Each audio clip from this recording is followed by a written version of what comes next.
Salut! Vous écoutez Les Sex-Maîtresses, Audrey, Sarah et Valérie, diplômées de la maîtrise en sexologie et féministes du plus profond de notre âme. Que vous soyez calé ou novice en la matière, on vous parle de sujets sexos, de sujets féministes, parsemés d'anecdotes cocasses. De notre salon, on vous invite à nos conversations pour rire, rager et peut-être en apprendre un peu. Bonne écoute! Les filles, aujourd'hui, je vous raconte une petite histoire. Oh, yes! L'histoire de Cécile. Yes! Oh! Cécile, le matin, elle se lève, elle fait à manger à ses enfants. Elle les prépare pour aller à l'école. Elle ramasse au passage les vêtements, les effets personnels qui traînent dans le salon d'un peu tout le monde de la maisonnée. Vite, vite, elle va se maquiller, se coiffer pour pas avoir l'air négligé à job. Avant de partir travailler, elle jette un coup d'œil à ce qu'il y a dans le frigo. Question qu'elle passe à l'épicerie en revenant du travail. Son conjoint, il travaille fort, il est brûlé, puis il dit qu'il n'y a pas vraiment de temps de penser à ça. C'est aussi Cécile qui pense à arrêter, prendre à la pharmacie les médicaments d'un de ses enfants qui fait une otite, puis en même temps, elle va acheter un livre sur l'intimidation à l'école pour sa plus jeune parce qu'elle veut pouvoir avoir une discussion puis savoir quoi lui dire là, pour la rassurer, l'accompagner là-dedans. Sur le chemin, elle réfléchit aussi à ce qu'elle pourrait faire de spécial pour raviver la flamme avec son couple. Ça fait longtemps qu'ils n'ont pas eu un moment de qualité ensemble, tu sais. Vous l'aurez deviné, aujourd'hui, dans cet épisode, on parle de charge mentale. Cécile est chargée. Cécile est chargée. Mentalement. Cécile est pas mal chargée parce que, en effet, malgré les progrès féministes, l'égalité homme-femme est pas encore atteinte. Ben non. Attention, faites pas stop, continuez d'écouter. Please. Particulièrement dans la sphère domestique. La répartition des tâches, comme on la conçoit actuellement, est encore inégale. Puis là, il faut distinguer entre faire les tâches et organiser les tâches. Mm-hmm. Parce que même quand les tâches sont réparties, le travail de planification, d'organisation, ça revient aux femmes, puis c'est ça qu'on appelle la charge mentale. Ben, j'aimerais définir la charge mentale. La charge mentale peut être définie comme le travail de gestion, d'organisation et de planification, qui est à la fois intangible, incontournable et constant. Puis, ça a pour objectif la satisfaction des besoins de chacun et la bonne marche de la résidence. Donc, comme on parle depuis tantôt, la planification, l'organisation, c'est des choses qu'on voit pas. C'est des choses qui se passent dans la tête, puis c'est pour ça qu'on appelle ça de la charge mentale, parce que encore comme tu disais, c'est pas dans l'exécution des tâches, c'est invisible en fait. Oui. Oui. Puis ça a l'air que les femmes consacrent, ça a l'air, c'est des vrais stats, là. Les femmes consacrent en moyenne 3,29 heures par jour au travail domestique et aux soins des enfants, soit 1,2 heures de plus que les hommes qui en font 2,27. Ça fait une différence de plus de 30%. Le partage inégal du travail domestique y est encore plus marqué quand on tient compte de la charge mentale, quand on parle de tâches domestiques, passer la balayeuse, faire à manger, toutes ces affaires-là. C'était ça les heures que je vous ai nommées. Mais la charge mentale, tu sais, le fait de faire des listes, le fait d'avoir un pas d'avance à tout ce qui s'en vient, ça c'est la charge mentale. Puis en fait, pour faire le calcul du nombre d'heures de plus par jour d'activité domestique des hommes versus des femmes, il y a une étude qui a été faite au Québec en 2015, puis les femmes âgées de 25 à 64 ans, le fait de faire 1 heure par jour de travail domestique de plus que les hommes, qui sont aussi âgés entre 25 et 64 ans, fait en sorte qu'au bout du compte, là, c'est 9 ans de travail gratuit, là. 9 ans de travail domestique qui est non reconnu, non rémunéré. Donc, aujourd'hui aussi, ce que j'aimerais qu'on parle, c'est que ça... Imaginez le 9 ans de plus que t'as fait de travail que t'as pas eu le temps de mettre dans ta vie professionnelle, que t'as pas eu le temps de mettre dans tes loisirs. C'est 9 ans-là que ton conjoint a mis dans des loisirs, dans des amitiés, dans des passe-temps. Dans sa carrière professionnelle. Dans sa carrière professionnelle, donc. Dans ses REER. Ouais, c'est ça. Bref, on a bien des choses à dire, mais tu sais, je trouvais ça vraiment frappant, là. Ouais, 9 ans de travail non rémunéré. Ouais. Souvent, on dit que les femmes, en rentrant chez elles, après le travail, elles commencent un deuxième chiffre. En passant, je pense que ça serait peut-être important de noter que, comme pendant l'épisode, on parle beaucoup de couples hétéros. Ouais. Parce que c'est beaucoup dans les couples hétéros que les recherches ont été faites. Puis, ça se peut que les dynamiques qu'on décrit aujourd'hui, que ce soit homme-femme, comme ça peut être femme-femme ou homme-homme, là, que la charge mentale ne soit pas distribué équitablement ou de façon égalitaire dans d'autres couples. C'est juste que les recherches sur lesquelles on base ce dont on parle aujourd'hui sont moins faites avec les couples homosexuels. On encourage les chercheurs à faire des recherches sur la communauté. J'ai des questions pour vous, parce que là, on parle beaucoup de comme le travail à la maison. J'ai l'impression que c'est encore un peu vague, peut-être, jusqu'à maintenant, de comme de quoi il s'agit. Est-ce qu'on peut essayer de nommer peut-être des tâches invisibles, vraiment concrètes, qui démontrent bien que comme ils demandent non seulement l'exécution de la tâche, mais ce qui vient en amont, comme la planification, l'organisation. Moi, je peux penser au repas de la semaine. Juste ça, ça doit être... Je le fais pour moi toute seule, puis des fois, j'ai de la misère à me gérer. Là. J'imagine pas de gérer la bouffe d'une famille de 4. Puis là, comme tu dis, tu parles pas juste de faire les repas, c'est justement faire la liste d'épicerie. Ah, il manque du vinaigre, fait que je l'écris une semaine à l'avance, que la prochaine fois que je vais à l'épicerie, j'écris le vinaigre sur la liste. Je planifie les repas de la semaine.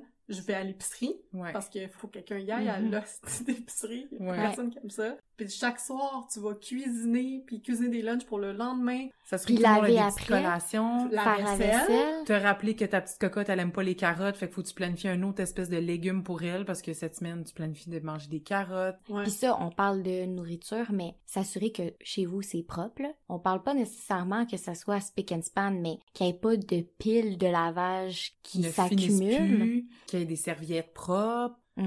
Qu'il y ait des produits nettoyants, là. Qu'il y ait des produits nettoyants, oui. Faut les remplacer quand ils sont terminés. Il faut que quelqu'un pense à aller les acheter. Acheter des effets scolaires, faire des suivis avec les professeurs, avec la garderie, prendre les rendez-vous chez le médecin, parce que c'est toi qui vas prendre les rendez-vous, parce que c'est probablement toi qui vas prendre congé, parce que c'est toi qui fais moins d'argent. Parce que c'est toi qui vas être mis sur la personne contact, sur la fiche. Peu importe, oui. Coco, il est malade à l'école. Puis ça aussi, c'est relevé par des hommes là qui trouvent ça injuste parce que, mettons, c'est la maman qui travaille plus, puis ça va être le papa qui va être la personne contact. Ben, il y a beaucoup de fois que les milieux vont quand même appeler la maman. Ah ouais, hein? Oui. Tu sais, là, on parle beaucoup de la charge mentale sur les femmes, mais ça fait aussi que les papas sont comme moins pris au sérieux dans leur fonction de père. C'est correct s'ils ont la charge mentale. C'est correct si c'est le papa qu'on appelle quand Coco est malade, tu sais. S'il vous plaît, messieurs, faites juste écouter. Peut-être que vous pensez que ça s'applique pas à votre situation parce qu'à la maison, ça a l'air quand même assez équitable, mais là, on va vraiment vous présenter des faits. Vraiment, là, il y a des recherches qui ont été faites là-dessus. Tu sais, ça vaut la peine d'écouter jusqu'à la fin, même si ça fait chier de se le faire dire. C'est ça, c'est confrontant, ben oui.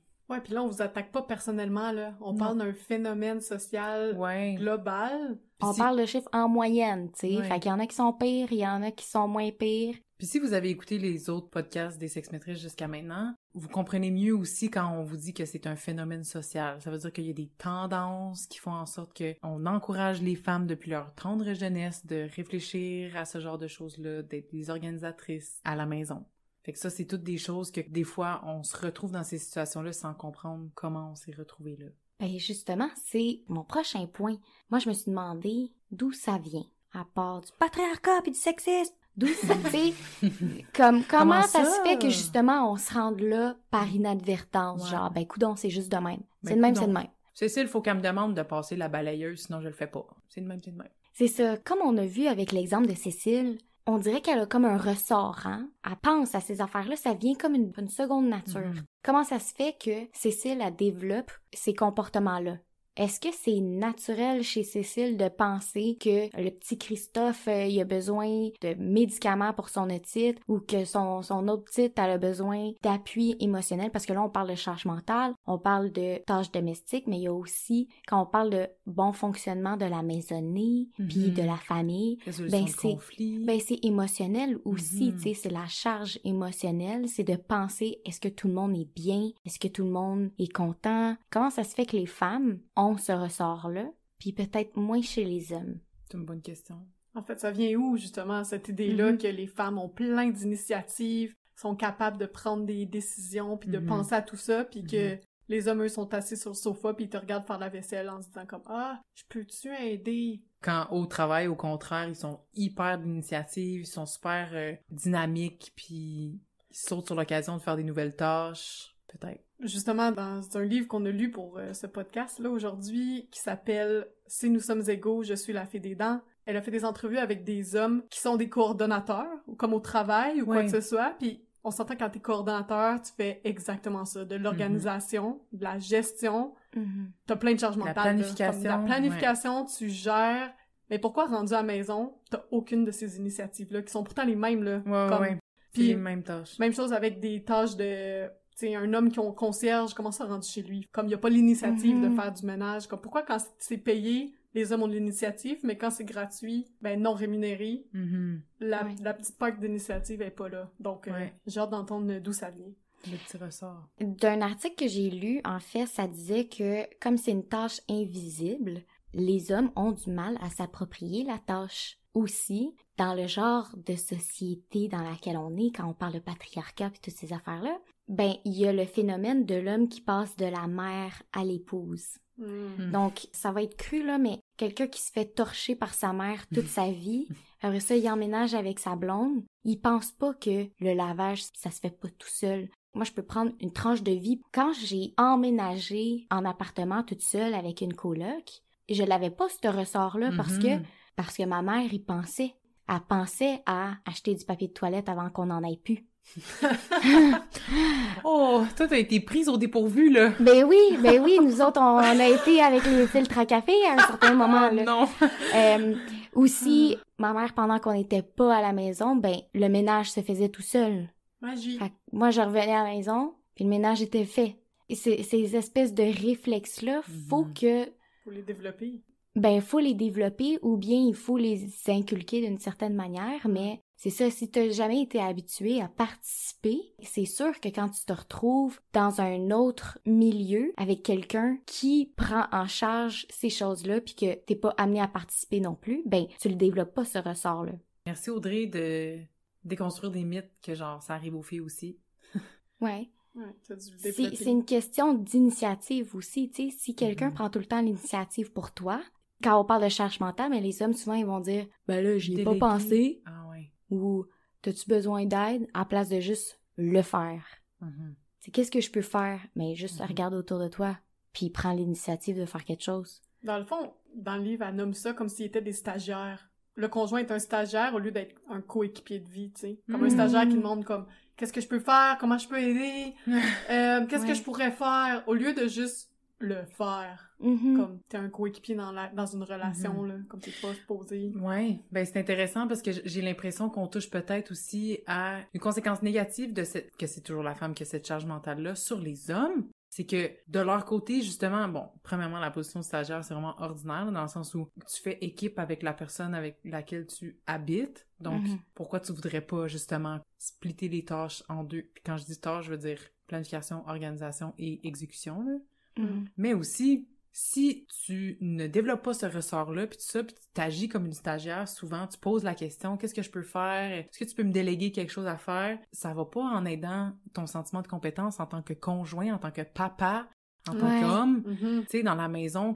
C'est déjà mieux que de rien faire, on va se le dire. Comme... Mais c'est ça, ça développe pas ton sens de l'initiative. Non, c'est ça. Puis c'est possible de le faire aussi. Tu sais, on peut penser aux enfants aussi, l'histoire de qui fait quoi par rapport aux enfants. Il y a beaucoup de papas peut-être qui se sentent comme pas compétents dans ce domaine-là, tu sais, de dire « Ah ben, je vais laisser la mère gérer ça parce que, tu sais... » Une autre hypothèse qui a été avancée dans l'article que je vous dis, c'est que l'espace domestique est comme associé à quelque chose qui est naturellement féminin, donc l'expertise féminine, autant la maternité que la gestion du foyer.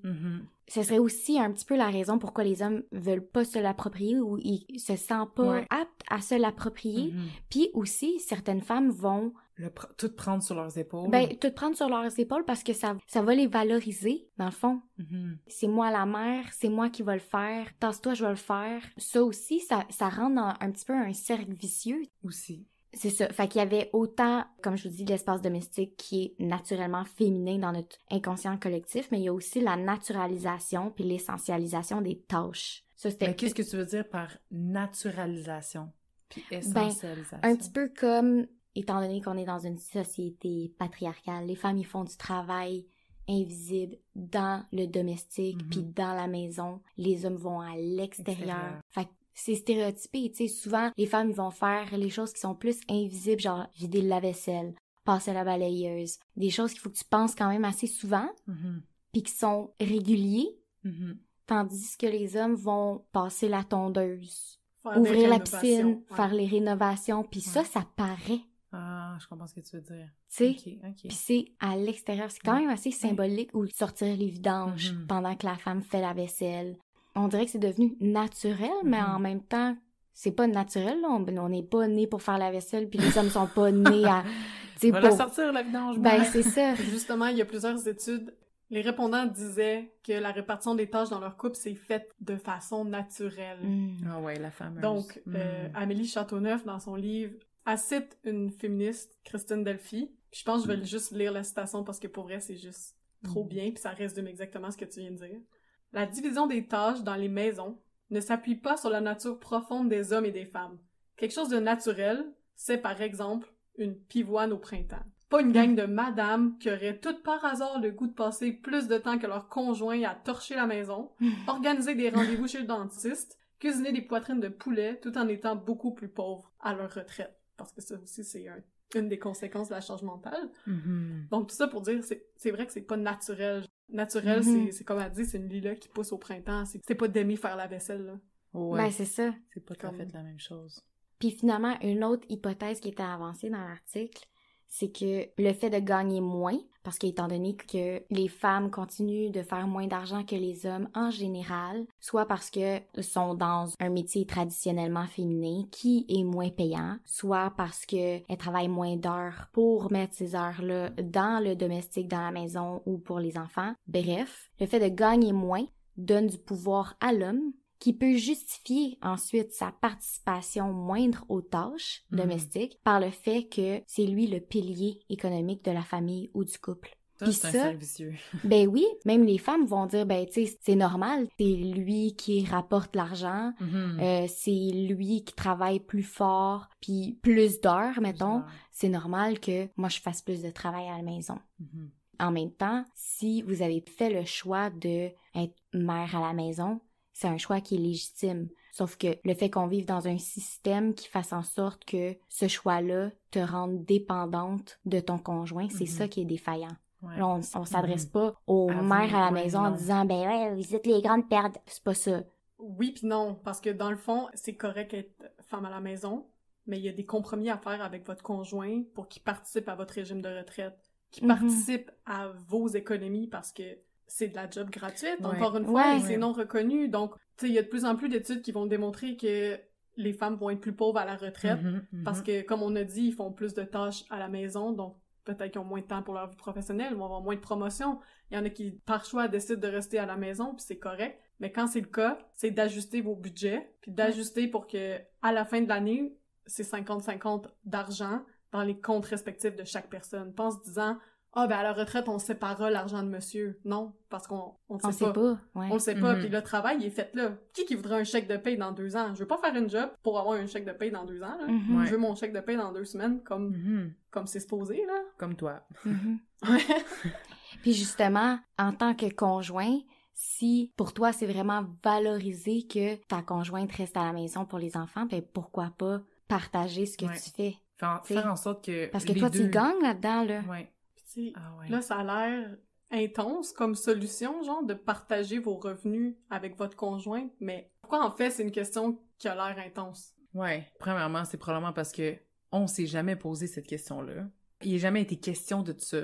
Parce que c'est pris pour acquis, ce travail-là aussi. Parce que là, quand, tu sais, Audrey, tu disais l'histoire de naturaliser le truc et tout, ben ça fait en sorte que, justement, on n'y pense pas. C'est aussi que le système économique actuel permet l'enrichissement d'un groupe de personnes, c'est-à-dire les hommes en général, par l'appropriation du travail gratuit d'un autre groupe, les femmes. On s'entend, les hommes pourraient pas travailler à temps plein des 60 heures par semaine s'il y avait pas une bobonne à la maison qui faisait les tâches nécessaires à leur survie, là. C'est vrai. Donc, le système économique dans lequel on est permet de continuer ce cycle-là aussi. J'aimerais revenir sur l'argument que quand l'homme travaille à temps plein, puis par exemple la femme est à la maison ou travaille à temps partiel ou a un horaire plus flexible, peu importe, on a encore ce mythe-là que c'est pour ça que c'est elle qui a plus de charge mentale, ou en tout cas c'est elle qui fait plus de tâches domestiques parce qu'elle est plus à la maison, etc. OK, d'accord. Je suis d'accord avec vous. Il y a une étude qui a comparé différents types de couples hétéros selon leur statut de travail. Les deux chercheurs, c'est Evelyne Couturier et Julie Posca. Donc, quand l'homme travaille à temps plein, puis la femme travaille à temps partiel, la femme va faire 21 heures de travail domestique par semaine, tandis que l'homme va en faire 8 heures. OK. 21 heures versus 8 heures de travail, mais tu sais, l'homme travaille à temps plein, la femme travaille à temps partiel, on se dit OK. Mais on se dirait que dans le cas contraire, c'est-à-dire que quand la femme travaille à temps plein, puis l'homme travaille à temps partiel, on aurait des résultats similaires. Ouais. Ben non. La femme qui travaille à temps plein va faire 14 heures de travail domestique par semaine, tandis que l'homme qui travaille à temps partiel, donc qui a plus de temps pour faire ces tâches-là, va faire 11 heures de travail domestique par semaine. C'est-à-dire que la femme fait 3 heures par semaine de plus de travail domestique, en plus de travailler à temps plein. Donc, elle, honnêtement, elle a pas de vie. Littéralement, là. Ouais. Donc, ça veut dire aussi que, justement, elle travaille plus à l'extérieur de la maison, puis elle travaille plus à l'intérieur de la maison. Donc ça, c'est vraiment le scénario le plus désavantageux pour les femmes. Donc... C'est un petit peu la même vision de la supermom. Tu sais, c'est-tu de ça qu'on parle quand on dit une supermom? Genre, elle travaille, elle s'entraîne, elle fait ci, elle fait ça, elle s'occupe des enfants, elle est tout le temps sa go. C'est quoi l'avantage d'être une supermom, sérieux? Ben C'est chiant. Ouais, moi, ça me fait penser que, comme, finalement, l'entrée sur le marché du travail des femmes, ça leur a avantagé sur plein de choses, là. On s'entend. L'indépendance, une indépendance financière, entre autres, mais comme, pas tellement aux tâches domestiques. Genre, c'est quand même comme vraiment déproportionné. Exactement. Puis en fait, les deux chercheurs, la seule situation où on arrivait à peu près à une égalité dans les tâches domestiques, c'était quand l'homme travaillait pas. Donc, était homme à la maison. Puis que la femme travaillait à temps plein. On arrivait à ce que la femme faisait du travail domestique 14 heures par semaine, puis l'homme faisait 15 heures de travail domestique par semaine. Donc, si on fait le calcul de maths, là, c'est 5 minutes de plus par jour que sa conjointe. Donc, le monsieur qui travaille pas pantoute fait 5 minutes de travail domestique de plus par jour que sa conjointe. C'est qu'à ce moment-là qu'on arrive à une égalité des tâches domestiques. Puis même là, elle a une job à temps partiel en plus de sa job à temps plein, basically. 14 heures. Comme, elle a une job à temps partiel gratuite, plus son temps complet pour faire vivre la famille. Donc... C'est lourd de chez lourd, man. Après avoir lu ça, j'étais juste encore plus fâchée. Donc, en résumé, la charge mentale, c'est être moins disponible pour rire avec la personne qu'on aime, puis juste être moins un humain avec des passe-temps. Mais ça, c'est bon ce que tu dis, parce que c'est à prendre en considération, hein. Si la fille, là, elle a torché tout le monde toute la journée, en plus de travailler, ça te tente-tu, tu penses, de être horny rendu le soir? Probablement pas. Puis quand il y a un meilleur partage des tâches, la satisfaction conjugale est juste élevée, comme ça corrèle, là. Ça corrèle parce que t'as pas l'impression de torcher un 4e enfant, là. C'est vrai. Tu peux avoir des moments d'adultes. De complicité. Et faire des tâches ensemble aussi, ça peut être un turn-on, là. Ben oui. Ils sont finis plus vite, ces tâches-là. Plus de temps en couple quand les tâches sont terminées à 2. Parlant de ça, est-ce qu'on donne des solutions concrètes? Là, on vous a étalé toute la merde qu'entraîne la charge mentale, mais là... Qu'est-ce qu'on fait? Tu sais, on est-tu là juste pour chialer ou on va vous donner des solutions? On est là pour vous donner des solutions. Parce que quand même, on vous bâche, mais on vous aime. Puis on veut vous outiller. Il y a de l'espoir. On est là pour ça. Ben oui, parce que vous outiller, ça nous avantage aussi. Ouais! Justement, dans le livre qu'on a nommé aujourd'hui, là, c'est comme un outil pédagogique quasiment, là. C'est vraiment un outil clé en main. Fait que si jamais vous savez pas par où commencer, on peut commencer avec ce livre-là. En fait, mon ami qui m'a proposé de lire ce livre-là m'a dit que ça a changé la vie des couples autour d'elle, là. Exact. J'en doute même pas. Parce que les hommes étaient pas rebutés de lire ça, tu sais. C'était pas comme, ben là, c'est pas juste, puis tu sais, ils étaient pas sur la défensive, c'était genre crime. Ah, ils ont des bons points. Non, l'autrice, elle a fait un bon travail quand même pour comme... On n'embarque pas dans la dynamique d'être défensif, là. On n'est pas là-dedans. On est juste comme, on peut-tu améliorer notre situation pour que tout le monde se sente mieux? À la fois, toi, tu te sens comme tu participes plus, puis que t'as des choses, t'es responsable, t'es mon coéquipier. Puis moi, ben, je me sens un peu plus libérée, je peux faire des loisirs, je peux développer mon côté humain, je suis pas juste une domestique. Ben, la première chose, ce serait que, justement, le partenaire veuille changer les choses. Même si, comme, on a de la misère, on est sur la défensive, juste si on est capable, en tant qu'homme, admettons, si c'est nous qui sommes responsables d'une dynamique qui est pas équitable, ben, juste d'être ouvert au fait de changer, de vouloir prendre un petit livre puis le lire, tu sais, discuter de ça. Si t'es là, cool, on peut passer à la prochaine étape. Si t'es pas là encore, ok, ben on a des petites croûtes à manger ici, peut-être. Donc, en plus d'aller vous procurer le livre « Si nous sommes égaux, je suis la fée des temps » d'Amélie Châteauneuf, on vous encourage à aller prendre un papier, un crayon ou ouvrir votre cellulaire dans le bloc-notes, puis prendre les petits trucs en note. Ouais, on vous donne un petit devoir. Une leçon! La première méthode nommée dans le livre, c'est « Personne n'est assis jusqu'à ce que tout le monde le soit ». C'est-à-dire que si ta femme est en train de faire la vaisselle, t'es pas supposé être en train de regarder la game de football. La vaisselle, ça peut se faire à deux. Peut-être que les lunchs sont pas encore faits ou les Tupperware sont pas encore rangés dans le frigo. Il y a des tâches à faire sans non plus demander « qu'est-ce que je peux faire ?» C'est facile de prendre des initiatives puis de le faire. Le sentiment d'injustice va être moins présent pour la partenaire parce qu'elle va voir son conjoint essaie de faire un effort puis que justement, lui, il est pas assis sur ses fesses pendant qu'elle fait la vaisselle. La première technique. Personne ne s'assoit tant que tout le monde n'est pas assis. Pour la deuxième méthode, ça ressemble un peu à la première, mais ça va être avec relais. Donc, chacun s'assoit à son tour. Donc, encore une fois, si on y va encore avec la vaisselle, pendant que madame fait la vaisselle, toi, t'as le temps de regarder ton émission de Brooklyn Nine-Nine, mais quand elle a terminé la vaisselle, c'est à toi de faire les Tupperware pour les lunchs des enfants ou pour vos lunchs du lendemain. Pendant que madame va faire un petit yoga. Exactement. Ou regarder le match de football aussi. C'est ça? Ouais. C'est ça, là, c'est un peu la même méthode, mais en relais.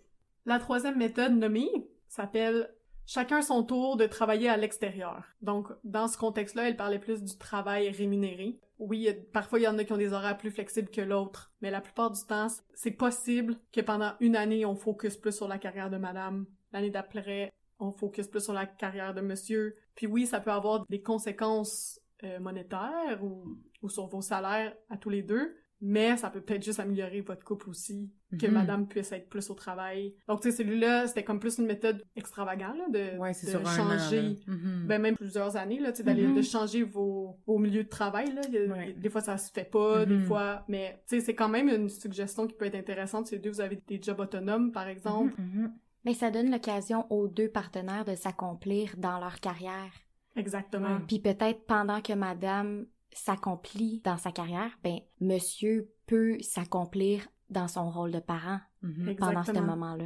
Exactement. Puis s'encourager chacun dans la carrière de l'autre. Ben tu sais, la personne qui est au travail, quand tu peux l'encourager, c'est tellement gratifiant, tu sais. Tandis que parfois c'est peut-être pas possible quand si t'es la femme à la maison, que t'avais envie d'une carrière, ben c'est dur d'encourager la carrière de ton conjoint quand t'es comme un petit peu de ressentiment. Amer. Il y a un petit sentiment d'injustice encore, là.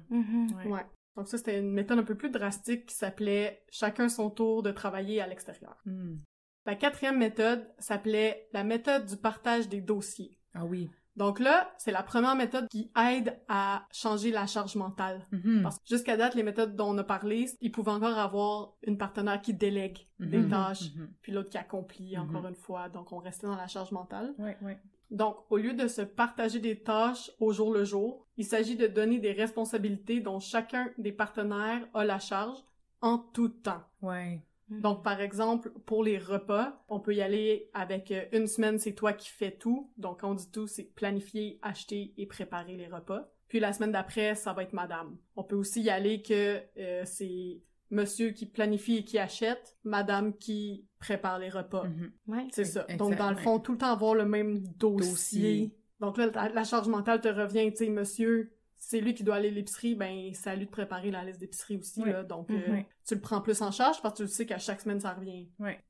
On peut le séparer selon la grosseur du dossier aussi, j'imagine. Tu sais, si moi, je m'occupe du dossier santé, je vais gérer tout ce qui est médecin, dentiste, optométriste, blabla. Puis madame aurait le dossier école. Fait qu'elle, ça fait tous les rendez-vous avec l'école, les suivis, les devoirs. Mais encore une fois, c'est ça. À évaluer selon les dossiers. C'est une technique intéressante. Ouais, exactement. Puis, tu sais, ça va aussi dans les achats. C'est planifier les achats. Donc, on parle, mettons, pour les produits d'entretien ou ménager, ça peut être monsieur achète tout le temps les produits ménagers. Donc, c'est tout le temps lui qui achète le papier de toilette, les essuie-tout, puis le savon à lave-vaisselle. Puis madame s'occupe de tout ce qui est entretien de la salle de bain. Donc, tu finis par comme savoir ce que t'as tout le temps acheté ou à vérifier. Tu peux le faire avec ton propre ressort. Le petit ressort pousse un peu. Piou-piou. Ouais, exactement. Donc, ça, c'était la quatrième méthode qui s'appelait méthode du partage des dossiers. La 5e et dernière méthode du livre, c'est une méthode avec une liste de responsabilités à personnaliser. Dans le livre, là, honnêtement, vous avez une liste de toutes les tâches possibles, de planification, d'organisation et d'exécution, là. Donc, c'est vraiment overwhelming, là. Moi, je lisais, puis j'étais genre, oh my god, c'est vrai qu'on fait beaucoup de choses dans une vie, dans une vie quotidienne. C'est ça qu'elle appelle le test des partages des tâches. Exactement. Ouais. Puis c'est autant des tâches quotidiennes que, mettons, mensuelles, annuelles. Ouais. OK. Le test du partage des tâches, c'est dans justement les 25 pages que Sarah nommait, là. Pour chaque tâche, il faut que tu indiques qui fait la tâche, combien d'heures elle prend pour organiser, combien de temps elle prend pour exécuter la tâche, etc. Fait que tu le calcules en montant de temps. OK. Puis après ça quantifie, ça permet de quantifier vraiment, puis ça tient en compte la charge mentale dans le sens où on ajoute aussi pas juste l'exécution de la tâche, mais la planification puis l'organisation du truc. OK, puis à partir de ce test-là, à partir de tout le calcul que tu fais, là, tu peux le partager entre les deux personnes. Parce qu'on a des quantités d'heures que ça prend. Fait que là, si on voit que madame prend en charge toute l'organisation, la planification, puis l'exécution des repas, puis c'est comme un truc de fou. Puis monsieur, ben, planifie les collations des cocos, ben ça prend 0 heure, tu sais, ça prend comme 30 minutes. Ben là, c'est comme évident. Puis c'est plus visible, tangible. Puis là, ça permet de faire le point puis de réévaluer. Ouais, OK. Avec cette liste de tâches-là, dans cette 5e méthode-là, vous vous asseyez puis vous regardez les tâches, mais aussi en fonction de vos priorités. Donc, gars, moi, c'est pas la priorité que les marches d'escalier soient déneigées à chaque fois qu'il y a une mini-neige. Le conjoint peut dire, ben moi, je vais pas mettre 5 heures de mon temps là-dedans. Non. C'est d'en discuter, faire des compromis. Peut-être que je sais pas que pour la personne c'est important non plus, là. Tu dis, ben elle le fait. À partir de là, vous vous redistribuez les tâches. Donc, quand on parle d'une liste de responsabilités, c'est vraiment de faire 2 listes, une pour chaque personne, avec, encore une fois, un peu le partage des dossiers, mais cette fois-ci, sous forme de temps. Donc, vous séparez les tâches en fonction du temps qu'ils prennent. Donc, comme Val disait, si faire les collations, ça prend 30 minutes par semaine, puis faire les repas, ça en prend 5 heures, ben là, c'est redistribuer ça. Ben, c'est correct, ça peut rester comme ça, mais pour d'autres tâches, il va falloir qu'il y ait des tâches qui donnent 5 heures de temps. Pour que ça soit équivalent. équivalent. Que ce soit équivalent. Puis ensuite, quand tu as ta liste de tâches, tu les organises, puis tu les exécutes. Donc, la charge mentale est vraiment séparée. Puis la femme a pas besoin de déléguer, puis de faire un suivi sur la tâche qu'elle a déléguée. C'est comme ta responsabilité. C'est ça. Ouais. C'est vraiment intelligent. Oui, c'est vraiment pratique, hein, parce que beaucoup, ce qu'on va entendre, c'est que c'est le genre de choses qui se font, comme on avait dit, naturellement, ou avec de la communication, l'entente entre les deux partenaires, puis des fois de penser que, bon, il faudrait qu'on s'assoie, puis qu'on check les tâches, puis toi, ça c'est à toi, ça c'est à moi. Ça peut faire peur ou un tue l'amour, je dirais, mais au contraire, une fois que tout ça est séparé, une fois que c'est fait, là, c'est ça, tout le monde roule avec leur dossier et leur responsabilité. Une fois, oui, comme... tu sais, les filles, quand on a emménagé ensemble, on s'est assis, puis on s'est dit, hey, moi, là, en colocation, ce qui me tape ses nerfs, c'est ça, puis ça, puis ça, puis ça. OK, on se fait une liste de choses à surveiller, puis à séparer. On aime ça que ça soit propre. Les planchers, on a décidé qu'ils étaient lavés chaque semaine. Il y a une personne qui s'occupe des poubelles chaque semaine, puis il y a une personne qui s'occupe de la salle de bain chaque semaine, puis on se fait une petite rotation. Puis ça, c'est le genre de choses qui effacent des frustrations, là, comme non-dit. Ça, c'est en colocation, tu sais. Imagine dans ton couple, quand il y a plus de non-dit, puis de chicane, puis peut-être même pas de chicane, mais de ressentiment de... Sentiment d'injustice. Oui, le sentiment de... Bon, ben, c'est encore moi qui le fais. Ou encore aller sortir les poubelles. Tu sais, si je vais pas le faire, ben, il y a personne qui va le faire. Cette espèce de pensée-là, ben, une fois que c'est mis sur la table, ben, la personne qui a pas sorti les poubelles, ben, c'est sa faute. C'est sa job, ben oui. C'est ça, tu sais. Si tu les as pas écrits, les tâches à faire, une fois que tu dis, ben là, j'ai l'impression que c'est tout le temps moi qui fais tout.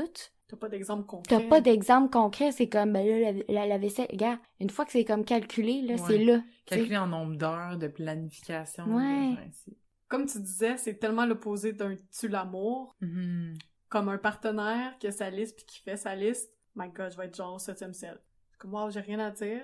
Tout est fait. Justement, t'es pas un enfant, là. J'ai pas besoin de te torcher puis de dire quoi faire. Ben c'est ça. Puis si, admettons, on utilise les méthodes dont on parlait tantôt, personne n'est assis jusqu'à temps que tout le monde est assis, c'est plus facile aussi de communiquer avec ton conjoint ou ta conjointe comme, OK, ben, moi, il me reste cette tâche-là. OK, ouais, ben, je vais faire cette tâche-là qu'on le sait parce qu'on l'a calculé, qui équivaut à peu près le même nombre de temps, puis après ça, on va cuddle sur le sofa. Ouais. OK, cool. Puis là, on part, on fait nos shit, on revient. Boum, c'est fait. L'avantage que les deux mettent la main à la pâte, c'est que les deux vont s'asseoir en même temps, puis les deux vont partager le temps qui reste.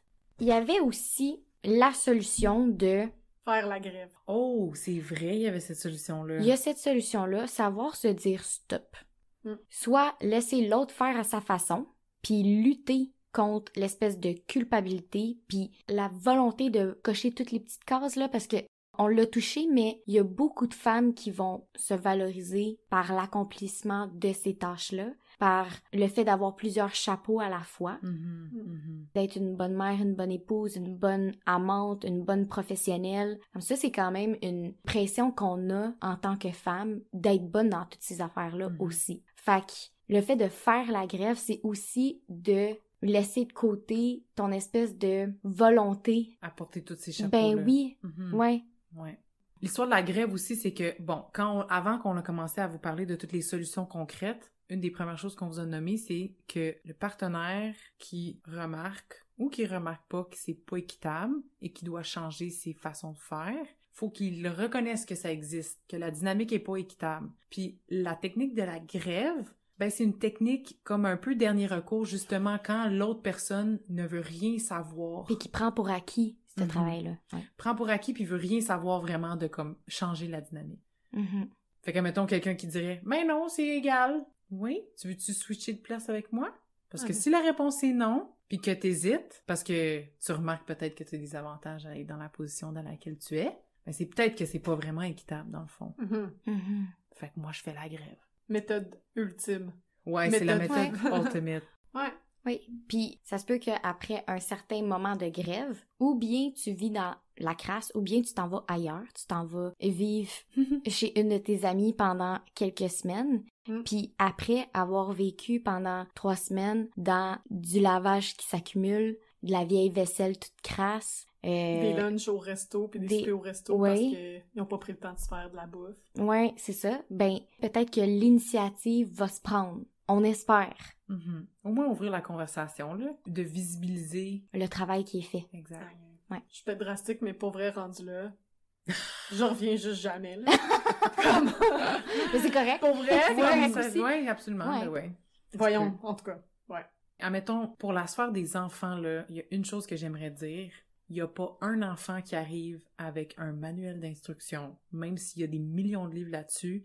Puis en tant que mère, les mères se mettent peut-être beaucoup de pression sur les épaules de justement toujours être au courant de ce qui se passe avec nos enfants, savoir quoi faire, pourquoi, savoir quelle sorte de pleurs, des choses que personne nous dit comment faire, mais qu'on a l'impression qu'on est supposé de le savoir. Puis la chose qu'on veut peut-être promouvoir aujourd'hui dans l'épisode, c'est que les pères peuvent faire aussi partie de ce processus-là, puis chacun peut participer au bien-être des enfants, à sa façon de papa, à sa façon de maman, se séparer la charge mentale, justement, l'histoire de s'occuper des enfants. Comme on s'en fout comment la couche est mise. Tant qu'elle est mise. Exact. Ouais, elle est mise. Exact. C'est pas grave que t'en mets pas de la même façon que maman, là. Ouais. Ben c'est ça. Le résultat est là. C'est ça, puis maman, faut qu'elle fait confiance à l'autre personne pour qu'il prenne des initiatives. Ouais, ben ça, je trouve ça difficile parce que, justement, l'argument de, ben, il faudrait qu'il lâche prise. C'est comme quoi? Lâcher prise de changer des couches? Lâcher prise de nourrir? De te nourrir? De nourrir des enfants? Comme... Ouais.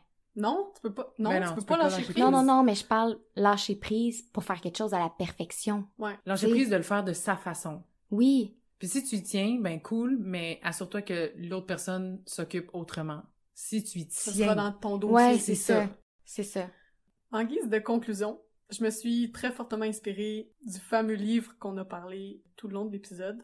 On sait que c'est pas facile de se sortir de cette maudite charge mentale, autant pour les hommes que pour les femmes. Par contre, il suffit pas de dire que chez nous, tout va bien, chez nous, on est égaux, pour que ce le soit. Les études nous démontrent seulement le contraire, que c'est pas le cas. Donc, d'où vient cette idée que les femmes devraient déléguer des choses à leur partenaire? Parce que, comme on a dit, c'est pas votre stagiaire, c'est votre coéquipier de vie. Parce que oui, les femmes peuvent déléguer pour leur partenaire. C'est très accessible. Ce qui est pas faisable, ce qui est impossible à faire pour quelqu'un, c'est prendre des initiatives à sa place. En plus, le fait de déléguer des tâches n'aide en aucun point à se libérer de la charge mentale, parce qu'il faut s'occuper du suivi de la tâche déléguée. Donc, on reste dans le même cercle vicieux. Comme le dirait Amélie Châteauneuf, « Pourquoi la question du partage des tâches crée autant de tension, me demanderez-vous? » Parce que l'une des deux personnes possède des réels avantages. Donc, celui d'effectuer moins de tâches domestiques, d'avoir moins de charge mentale, d'avoir plus de temps libre, puis l'autre personne souhaite un partage de ces bénéfices-là. Elle souhaite juste avoir les mêmes bénéfices que son partenaire. Puis quand on parle de ce déséquilibre-là, ce n'est pas un reproche, mais une constatation que les hommes ont été socialisés à utiliser le travail gratuit des femmes.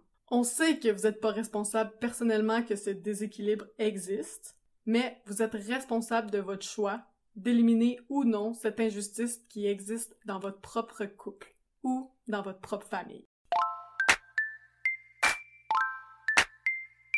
Merci d'avoir été avec nous pour cet épisode des Sexes Maîtresses. On espère avoir stimulé vos réflexions et inspiré vos prochaines conversations avec vos proches. Suivez-nous, partagez nos épisodes sur vos réseaux sociaux et surtout, faites-nous plaisir et écrivez-nous vos questions, vos impressions et vos suggestions. Les Sexes Maîtresses vous souhaitent une bonne semaine. Bisous, bye!